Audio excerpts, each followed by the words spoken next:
Hi, Premier. It's Jen Hodson from the Western Standard. So earlier today, you met with the Treaty 8 chiefs where they had some demands. They said the treaty is between them and the Crown rather than with the province, and therefore the province has no authority over their rights. So what do you say about that, and how does it impact projects like this and like future pipelines, for example? Well, I think we all are treaty people. We are all subject to the treaties. The treaty was written as an agreement between Her Majesty at the time, or His Majesty, and the people who inhabited the territories. And the federal government has obligations to His Majesty. I have obligations to His Majesty. We all have division of powers that are articulated, whether they're in treaty or whether in constitution. The federal government has a right to make decisions in its area of jurisdictions. The Alberta government has a right to make decisions in its areas of jurisdictions. As I mentioned to the leaders this morning, there was actually a pretty important decision decided by referendum, and that was when Tsuut'ina decided to support the ring road. They had a referendum in 2009 that was negative, so we went back to the bargaining table, and then there was a referendum in 2013 that was successful. So referendum is a decision-making tool to make sure that you've got the people behind you. So I respect their right to use it, and I hope they respect our right to use it. Okay, thank you.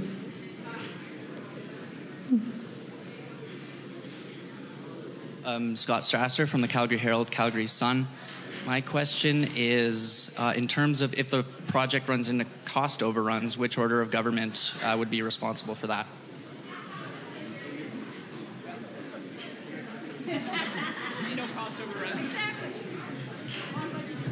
I think I speak for all of us up here when I say we're going to deliver this on time and on budget. And if we get to a situation where we need to talk about overruns, we will do so as partners. Okay, thank you. And my follow-up is, we have seen this project kind of go off the rails before. How do we ensure that that doesn't happen again? We have spent a long time building relationships with each other. We have had our own battles and our own debates, but we understand that this is a transformative project that's critical in a city that's growing by about 275 people a day. All of us are in public service for the same reason. We need to deliver the important projects that the people we serve collectively need, and this is an example of that. So we are committed to working together, and that's how we'll get this done. Thanks. Just to follow up from the provincial standpoint, we actually have now created a governance committee. So the Department of Transportation and Economic Corridors, the Deputy Minister, there's bureaucrats that are from my department as well as city officials that just met last month. They're meeting in July. So there's constant regular check-ins on the progress of the Green Line. So any construction tenders that are going to go out, there's more collaboration now than there's ever been. So that's a major way of how we can make sure that there isn't any surprises in the construction and the build-out of the Green Line going forward. Jeremy Klossis with the Sprawl. My question's for the Premier. You alluded to the other pieces of rail that are happening, the provincial rail plan, lots going on. Lyricon has a proposal in for rail to Banff. I'm curious where that's at, and I'm also curious to get clarity on your husband's role in that. This came up in the legislature last month. I think you said, you know, your husband is not, he hasn't registered as a lobbyist because he's not a lobbyist, but he was at a meeting in 2023 about this project. So I want to get clarity on what was that meeting about and what was your husband doing there? My husband's an advisor to me, and that's allowed because he's married to me, so I can ask for his advice on anything I choose. And he happens to have 25 years in media, much of it covering issues of rail. And so I asked for his advice as we had a multitude of different projects coming forward to seek guidance on the path forward. And I'm glad I got his advice because part of what resulted was the passenger rail survey, the feasibility study, because what we learned was that if any one of these projects went ahead without integrating, it might preclude the other ones from going ahead. So that's why this project ends at Grand Central Station. I hope that Ellis Dawn has a proposal. They wanted to do a rail between Calgary and Edmonton. That might be under consideration. Lyricon has a proposal that would go between the airport and Banff. There are other projects that potentially could be worked into that, including a commuter rail between Airdrie and Okotoks, which likely we would have to run as a province, similar to the GO train in Ontario. But that was his role, advising me. And just to be clear, so who was in that meeting? Peter Guthrie said last month that, I think his words were, it's preferential access and influence peddling, and you didn't respond to that in the legislature. I want your response. This is more than just giving advice, more than you just asking a question of your husband. He's at a meeting at McDougall Centre. So what's that meeting about and who's there? Well, I can tell you that a multitude of these projects came in through the unsolicited bid process, which was overseen by the Minister of Infrastructure. But the passenger rail program is overseen by Devin Dreeshen. And as I mentioned, my husband was there as an advisor to me. So that was his role. Is Lyric on it? Okay. Adam McFigure with Global News. Question for the Premier. Yeah. What is your message to downtown business groups and businesses who say they've already been engaged on the downtown alignment? They've already shared concerns about what an elevated alignment and those impacts an elevated alignment can bring. Well, we have elevated lines downtown already with the west leg. We have elevated lines to look at all over the world.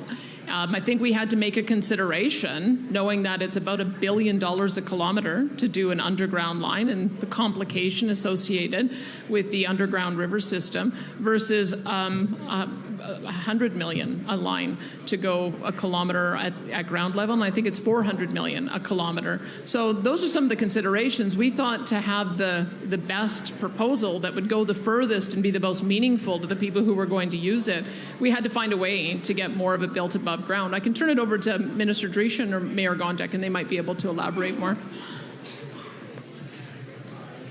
When it comes to engagement with downtown businesses, it's something that I know Mayor Gondek and I have talked about. So obviously willing to meet with anybody.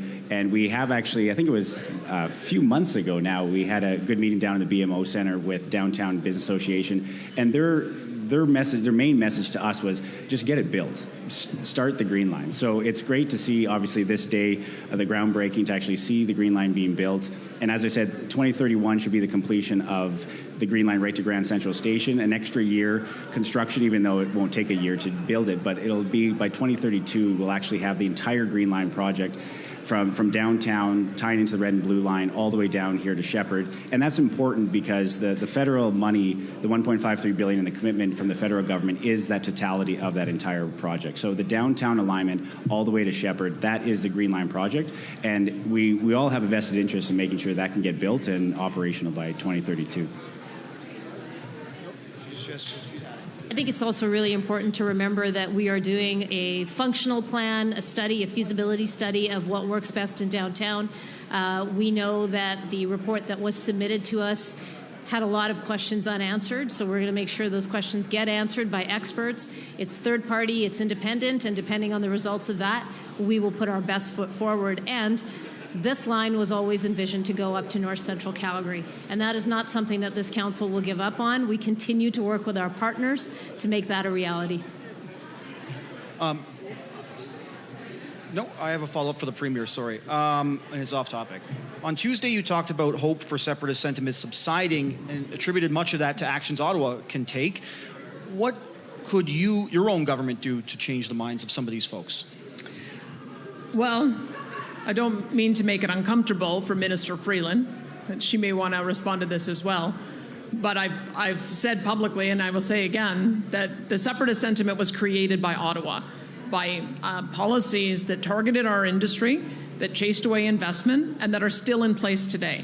And if Ottawa wants to work with me to cause that sentiment to subside, then we need to materially address the 9 bad laws that have created that negative investment climate. So we have a table that we put together. I'm very hopeful with the new leadership and the new vision around trying to get big projects built that we'll be able to address some of that. But we'll have a better idea when Parliament returns to the session in the fall. What I take from the most recent by-elections is that people want us to work with the federal government to see if we can get to that agreement.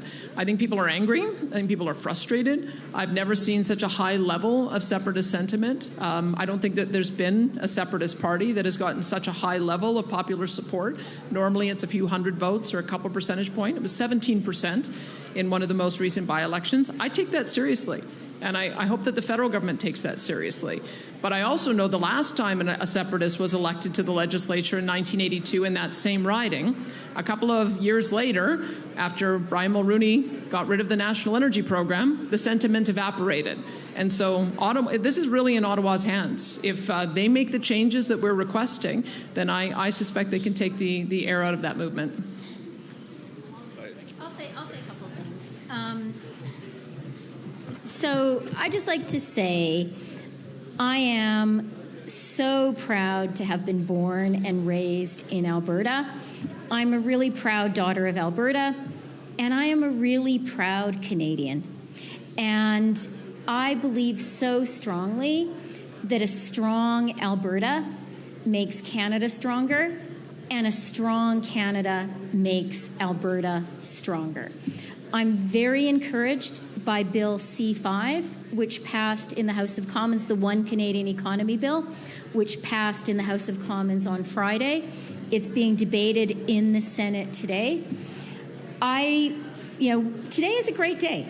Today you have seen the City of Calgary, the Province of Alberta, and the federal government getting together and building something really important for Calgarians, for Albertans, and for all Canadians.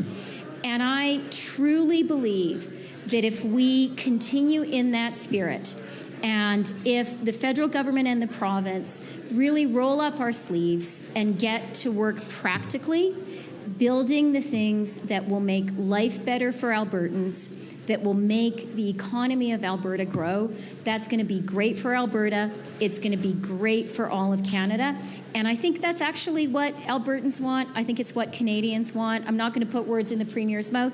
She is more than capable of speaking for herself, but I think that's what we heard from the Premier too. There's a lot of positive intent, and I'm confident we're going to do a lot of great things together. Orsoma with Radio Canada. This might be for Mayor Gondek. So this has been a 10-year in the making, and finally, we reached, today. Can you give us more details on what are some of the top, points that you guys were able to agree on, finally? What do they look like? I think the biggest thing that we were all able to agree on is that we are elected to serve Calgarians, and when they need improvements in infrastructure, we have to work together. The other thing we all agreed on is that Calgary, being the economic engine of the nation, means that any investments in infrastructure are investments in our economy. We can see how many jobs this project is generating, and we can see the good value it's going to offer to Calgarians as they are going to school, to work, as they are living their lives. So we want to have a very prosperous city, and that requires infrastructure investment. Follow-up is for Premier Smith. So you said earlier that you were close to a tangible project in talks with the pipelines companies. Premier Eby said that the project doesn't exist and that there is no proponent. Did you talk with Premier Eby or other members of the BC government about these discussions with the pipeline companies? Well, I talk to Premier Eby all the time.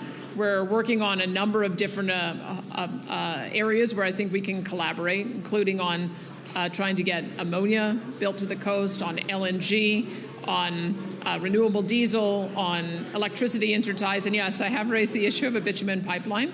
What I'm hopeful of is that the federal government will change some of the laws that are interfering with the investment climate. What we've heard from pipeline companies in particular is the tanker ban on the West Coast has to be repealed. The greenwashing bill that makes it illegal for companies to talk about their environmental record has to be repealed. There has to be a substantial rewrite of Bill C-69 so that we don't have such a convoluted approval process. That has to be repealed and replaced with a more sensible process. And we need to get rid of the net zero power regulations so that we can start developing our natural gas electricity market with carbon capture. So those are the top things that we're being told by pipeline companies. as a precondition to creating the investment climate that will allow them to invest. So I'm working with the federal government, as I mentioned, at a table to try to address those concerns.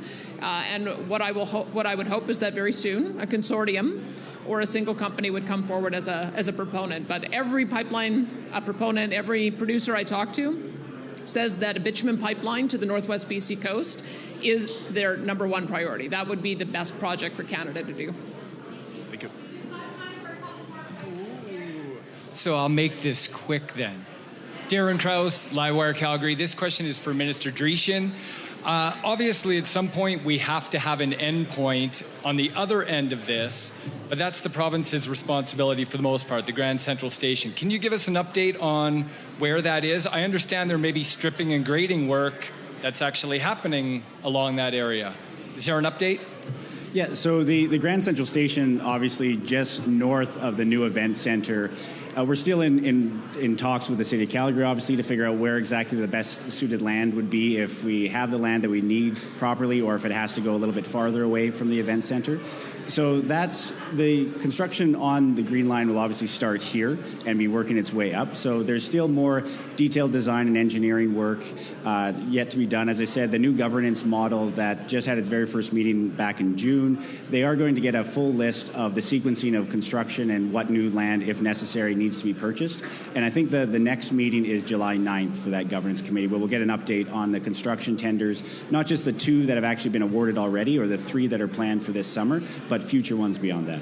Okay. The next question is for Mayor Gondek. Mayor, when you were councillor for Ward 3, you were a huge proponent for North LRT, North BRT. Yet, despite the celebratory nature of this event, the North is actually pushed even further out, yet probably has a greater capacity, overcapacity, than what we're seeing in the Southeast. What's going to be done beyond the station improvements that are being done right now to address that capacity for riders in North Calgary? So when we passed the recommendations on how the Green Line would be built out back in 2020, one of the things that we included in there is that we would have a convertible system where we would have bus rapid transit in North Central Calgary, and it could be converted to rail when we had the funding to do so. That project continues to move forward. North Central Calgary is near and dear to me, and there will not be a time when I don't keep advocating to keep this project going to the north. It's imperative. The population is there, the ridership is there. We just need to get up there. My question's for the Transportation Minister. Oh, sorry, yes, Edward from City News. Sorry about that. Minister, the mayor just said that the hope is that you all get along and that you deliver this project on time and on budget. But just in December, the city already identified about $1.3 billion in risks based on the fact of the province's revised alignment here. If that design study comes back on the downtown portion and it shows increased costs, is the province willing to actually pitch in more money because of that change in development in the report? So the agreement that we have with Calgary is for any cost overruns on the $6.2 billion would be the responsibility of the city of Calgary. So as it stands right now, the province is in for $1.53 billion. The federal government is in for $1.53 billion. Of that, there's already been hundreds of millions of dollars worth of work that has gone into the project already. So as Mayor Gondek stated, that we obviously want to see this project on time and on budget, so that's everyone's hope. And that's something that I mentioned before with our new governance committee that's set up. We will be working hand in glove to make sure that this project can be delivered on time and on budget. And as I said, 2031 for the south piece, then hopefully 2032, the downtown alignment will be finally built. So my next question is for the mayor.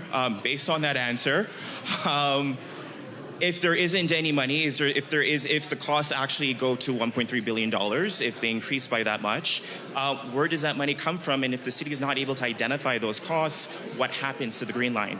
I think the most important thing to remember is we are in the middle of doing a functional and feasibility study. We depend on the rigor of external experts to tell us what's best and how much it will cost.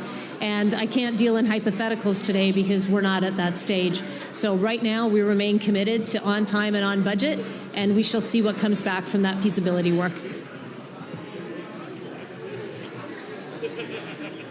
Rick Bell, Post Media. question for the minister. It's so rare we have a senior cabinet minister in Alberta, so please come to the podium. Am I being invited to the firing squad, Rick? The Premier opened the door. That's all I'm going to say.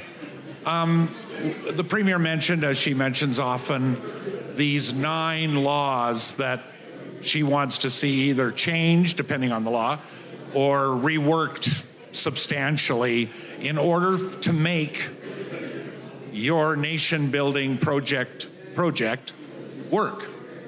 So my question for you is very direct, which is, what do you think of the position that Alberta has taken, that those laws must either be changed or radically rewritten in order to make nation building really happen? So I do want to start by saying, Rick, I am a faithful reader of everything you write. That may surprise you, but it's true. And I am not here to make an announcement about the ongoing conversation that is happening between the Premier and the federal government. You heard the Premier just a moment ago talking about how there are conversations that are happening. There is a table. What I can say is I really believe that the One Canadian Economy legislation that was passed by the House of Commons last week is a turning point for our country. It meant a lot to me that that legislation was also supported by the Conservatives. What that said to me is there is a recognition that this is a critical moment for Canada. I mean, we are all here in a good mood. We should be. The sun is shining. We're celebrating a great project. There are wonderful cupcakes. But, you know, the reality beyond, you know, outside of sunny Calgary is the world is a pretty dark and dangerous place right now. And Canada is facing a lot of threats and challenges. That is just true. And those challenges are direct challenges to our economy.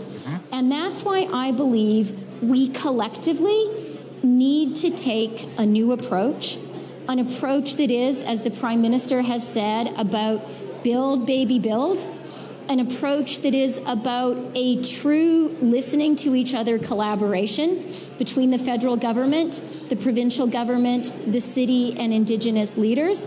I'm not going to tell you today, Rick, that everything is totally solved, but I think we are on, yeah, I know, I'm sorry, but I think we're on a really good path of, as a country, recognizing we need to be united, we need to find ways to build Canada, that is the imperative. And, you know, all of us here are elected by Canadians. I believe that every single person on this stage, all of the elected leaders we've seen here today, we all want to serve our constituents. We all want to make Canada better.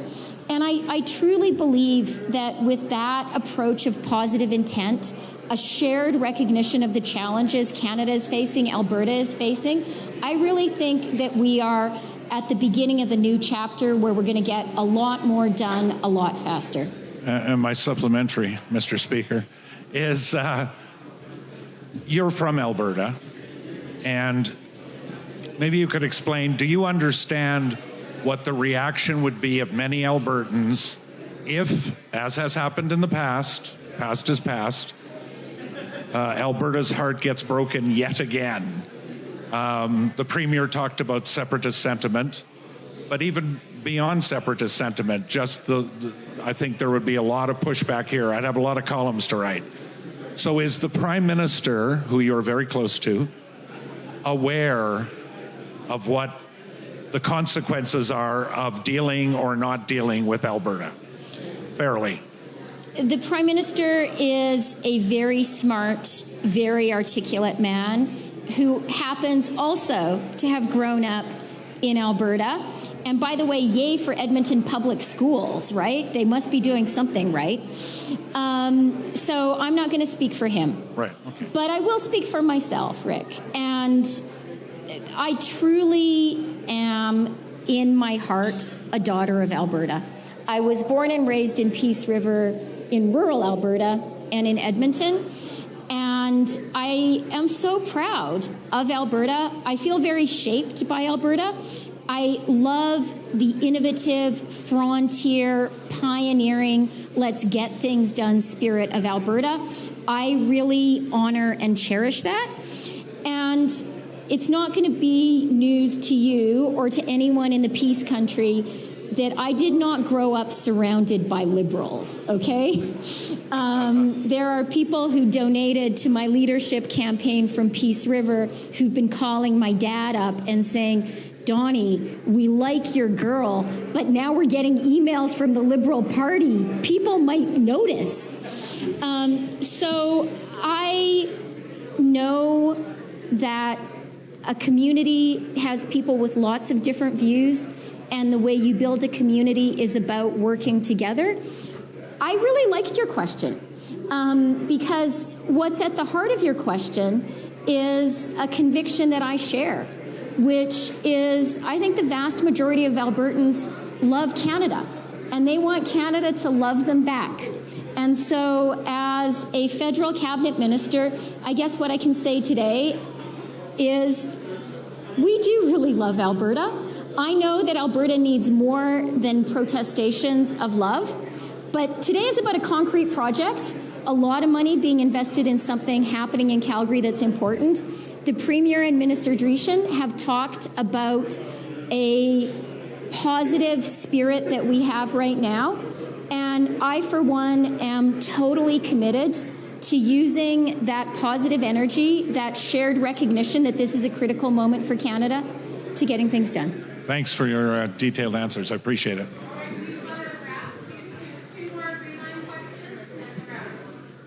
This is for the Premier, Acton Clarkin with CBC. Premier, you met with Treaty 8 First Nations leaders. Those chiefs tell us that they want, they'd like to receive 2% of resource revenue on that land, and they say they'll move towards legal action if that isn't taken seriously by the province. So I just want your response to that, please. We are looking for ways to ensure that all nations in Alberta have own source revenue, and that's why we developed the Alberta Indigenous Opportunities Corporation. With a $1 billion loan guarantee, we recognize that one of the best ways to get those guaranteed long-term revenues is by taking up an equity stake in profitable businesses. So whether it's pipeline projects or power projects or whatever else may come, I know that there's a number of data center projects. We think Indigenous partners should be involved in every major project. We've talked about the potential for an economic corridor between Prince Rupert and Churchill.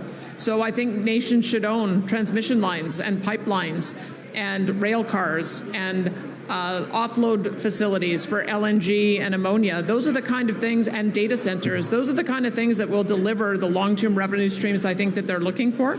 And so we share the aspiration, we just have a different way of supporting it. I'm pleased to see that other provinces are doing the same. British Columbia, Saskatchewan, they also have an Indigenous Opportunities Corporation, a loan guarantee program. The federal government passed one and increased it. It's now at $10 billion. So I think Indigenous communities have more opportunity than ever to take up equity stakes, and we're going to do whatever we can to facilitate that. One follow for the Premier.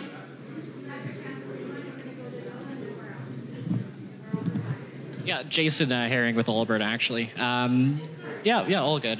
Just for the mayor, please. I wanted to ask about the future of Eau Claire. I was wondering whether the city had been in conversation with Harvard Developments, the landowner there, since the alignment change, and whether there's any word about what's going to go on with that land moving forward. So that is a really good question for the operational team. They're the ones that are actively in conversation around what the development looks like. I can tell you that as a member of council, I'm incredibly committed to making sure that we get to Eau Claire. I know that other members of council share that vision as well. So as an elected official, I will continue to push to make sure that Eau Claire is part of the Green Line. I'll hold my follow-up, which is more in the weeds then. Thanks. Okay, thanks.